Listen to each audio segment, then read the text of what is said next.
বাংলার সুস্বাগতম ইনকিলাব জিন্দাবাদ দিকে দিকে উঠছে আওয়াজ লোকসভায় আইএসএফ জিতছে দিকে দিকে উঠছে আওয়াজ মেঘনাথ বাবু বিপুল ভোটে জিতছে জিতবে মা বোনেরা তুলছে আওয়াজ মেঘনাথ বাবু বিপুল ভোটে জিতছে মা বোনেরা তুলছে আওয়াজ খাম চিহ্নে বিপুল ভোটে জিতছে বিপুল সাড়া পাচ্ছে চারিদিকে। আজকে আপনারা র্যালিতে কত হাজার মানুষের সম্ভাবনা আছে? যে হাজারের কাছাকাছি ছিল।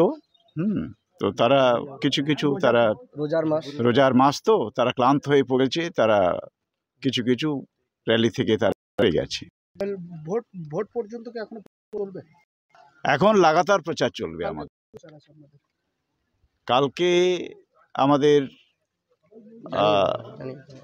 কালকে কোথায় আছে জানিয়ে দাও, কালকে জানিয়ে দেবো পরে।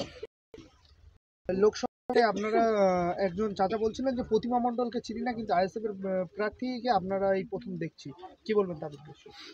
প্রতিমা মণ্ডলকে কেউ চেনে না, তিনি বিগত 10 বছরে এলাকায় পা দেননি।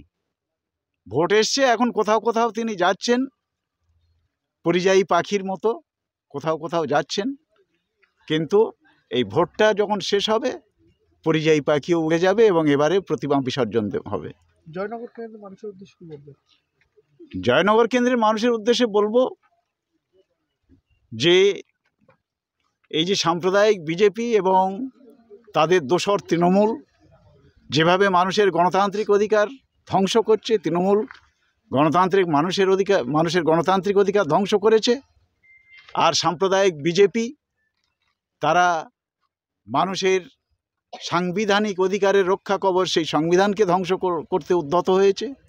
এই দুই অশুভ শক্তিকে পরাস্ত করে গরিব মানুষের যে আইএসএফ অনগ্রসর শ্রেণীর মানুষ, গরিব মানুষদের হক ফিরিয়ে দেওয়ার জন্যে, হিংসামুক্ত রাজনীতি প্রতিষ্ঠার জন্যে, গণতন্ত্রকে পুনঃপ্রতিষ্ঠিত করার জন্যে, আদর্শ সমাজ প্রতিষ্ঠা করার জন্যে দৃঢ় প্রতিজ্ঞ হয়ে ময়দানে নেমেছে, সেই আইএসএফকে আপনারা প্রতিষ্ঠিত করুন।